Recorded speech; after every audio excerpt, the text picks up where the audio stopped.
I'm here today with Julian from the MoneyQuest Group. Julian, thank you so much for having us here today. Very welcome. Great to be here.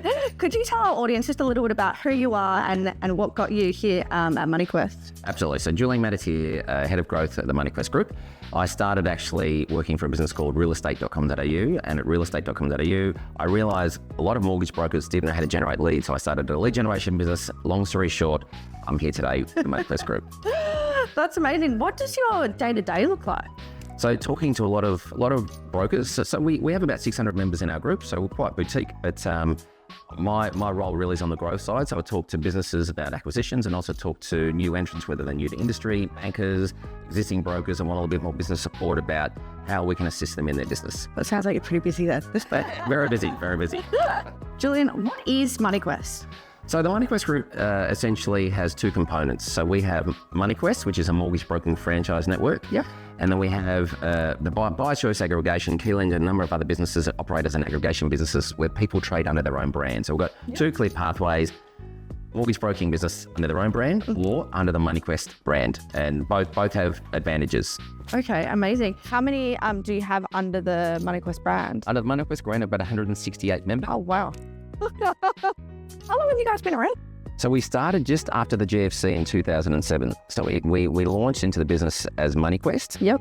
And then we found we were seeing a number of people that wanted to operate under their own brand. So rather than referring them into other aggregation businesses, we started our own where people could trade either under their own brand or under the MoneyQuest brand. Yep. Okay. Right. For our audience that doesn't know the ins and outs so much, could you explain what a franchise is or how it works under MoneyQuest? Absolutely. So essentially, it's a turnkey business solution. So you come in from day one, you look like you've been operating a mortgage broking franchise for years. Websites are done. You've got a whole marketing team, social media team, graphics, all the artwork, content that's been written, everything from your social media being set up and operated and having content strategies. You name it, is basically it's already done for you. It's already done for you. So you literally come in and you learn about the technical side of lending. Yep. And and building your networks with the referral partners. Julian, can you talk to us a little bit about what sets MoneyQuest apart from other aggregators? Sure. It's interesting. We all have access to similar lenders. We've got 50 lenders on the panel, residential, commercial, asset finance lending. So it really comes down to who you partner with and the team behind them. So for example, our head trainer is a former $1 billion broker. His name's Paul Wright. And Paul is there to coach our new business owners on how to build a successful business. Amazing. That's quite unique. Yeah. So in addition to that, we have an incredible operating rhythm. Our CEO runs a fortnightly business coaching session. We do fortnightly business development workshops, monthly compliance training sessions. There's a lot of coaching and training that goes into building a successful business, and that's what we pride ourselves on. Yeah, so you're incredibly involved step by step through the process and then continued professional development. Julian, what do you think is the biggest misconception that people have about the finance and mortgage broking industry? Well, the barriers to entry are really low. It's very, very cheap to come in and set up your own business. Okay. People think it's easy, and it's not. It's actually very, very challenging to build a successful business. You can learn about writing a home loan, that's fine, but the challenge really is where do you find your customers? And people think, oh, that person writes a lot of business and they're making a lot of money. And they go, great, but they've got a lot of hustle and they're working very, very hard. So the challenge is, or that misconception is, I can get my diploma and I can be successful from day one. It takes time. So you really need to prepare. You want to make sure you're not undercapitalized. So you got some money behind you and you can focus on building your business. All right.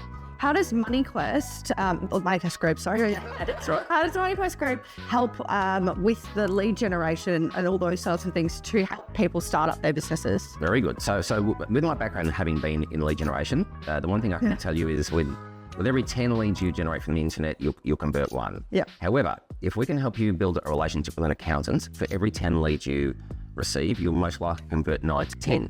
So we have a lot of programs to help our members build their referral partner networks. And that's across financial planning, real estate agents, solicitors, conveyancers. So it's really building a strong network of referral partners to help leads flow into their business. And it sounds like you guys here help from that foundation, get those habits in early, and so that the career can just progress from there. Julian, as our students complete, they start to do their research into, what are the next steps after they've completed their diploma, for example.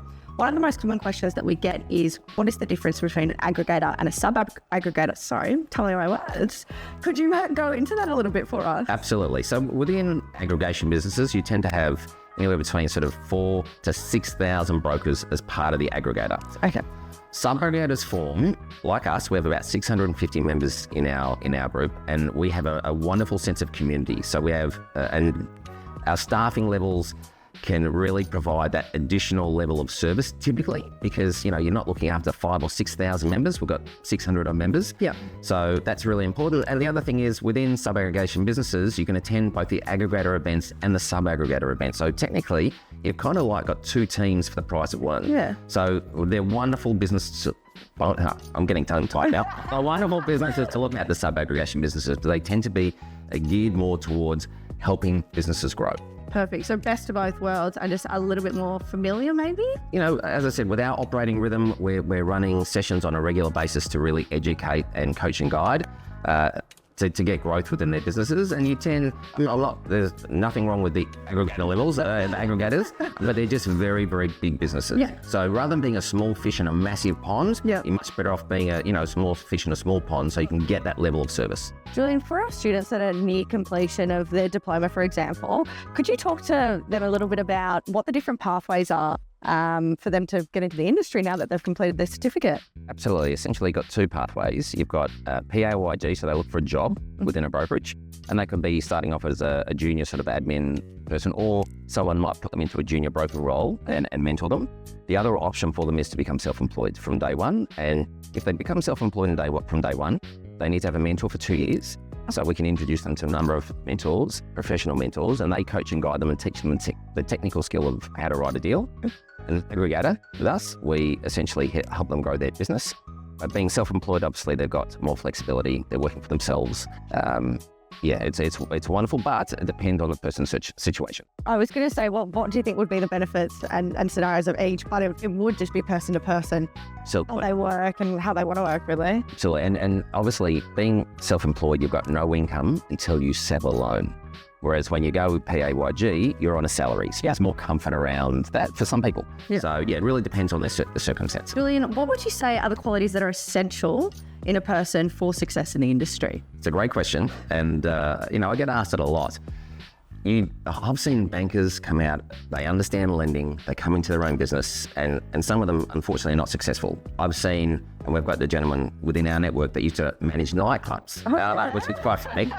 He's all about people, he's all about networking, and he's got a phenomenal business that he's running. So it really comes down to, you need some hustle, you need to be consistent and persistent, and it's not easy, but you put in the hard yards from day one, and the rewards are certainly there. So you think the relationship aspect plays a huge part in it? Absolutely. You can't tell a secret. Yeah. You've really got to out there and tell everyone what you're doing. Yeah. And networking is really, really important. So if you're a little bit shy, but you like the lending side, then loan writer type roles are good, where you work for someone else and you sort of, you interview customers, but you're not out there hunting for business. Yeah. But if you're going to be self-employed, you need to hunt for business. Yeah. All right. Perfect. Thanks, Julian. That's all right.